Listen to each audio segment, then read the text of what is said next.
Donc je m'appelle Guillaume Meignier, je suis conseiller numérique chez APF France Handicap et je m'occupe du Connectobus, donc cet outil qui est derrière moi.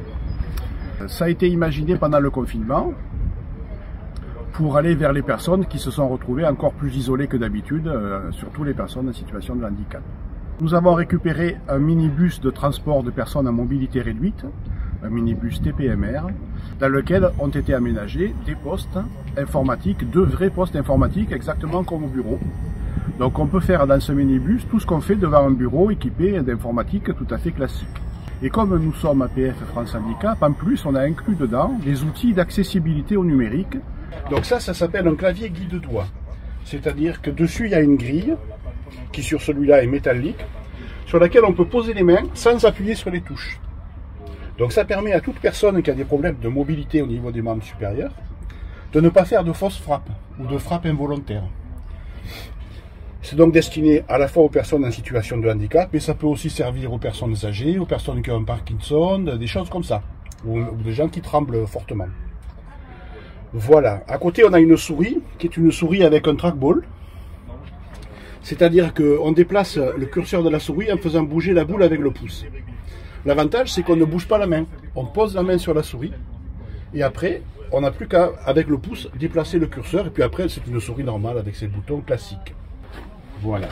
Ici, nous avons une souris gyroscopique.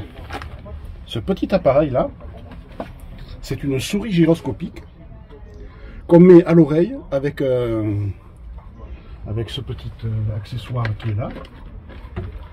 Exactement comme un micro de téléphone, voilà.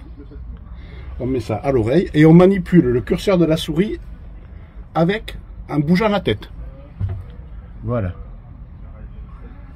Et ensuite, nous avons d'autres accessoires. Là, vous avez un joystick. On déplace la souris, le curseur en bougeant le manche. L'avantage, c'est que ça demande très peu de force. Celui-ci, il est en métal, on peut poser les mains dessus, pareil. Donc on peut poser les mains et puis après bouger doucement le curseur sans faire le moindre effort. Il dispose d'un filtre anti-tremblement, c'est-à-dire que si je tremble, vous voyez, là, le curseur ne bouge pas. Et on peut mettre en plus des contacteurs. Et sur ce PC-là, vous voyez qu'en bas de l'écran, il y a quelque chose là. Ça, c'est une commande oculaire. Ça permet de manipuler la souris avec les yeux. C'est-à-dire, ça suit le regard.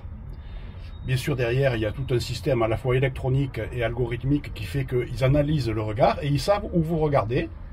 Et donc, ça déplace le curseur de la souris en fonction de ça et ça permet d'utiliser exactement un window, par exemple, comme avec une souris normale en n'utilisant que les yeux. Le déplacement des yeux. Voilà. Ça, c'est un outil qui fonctionne bien. Ça demande un peu d'apprentissage et de maîtrise, parce que la maîtrise du regard, on ne se rend pas compte, mais ça saute, c'est pas évident. Je m'appelle Thiago Barbosa, je suis en service civique chez APF France Handicap à Orléans. Et puis voilà, j'ai commencé ça le 26 février et j'aime mon travail.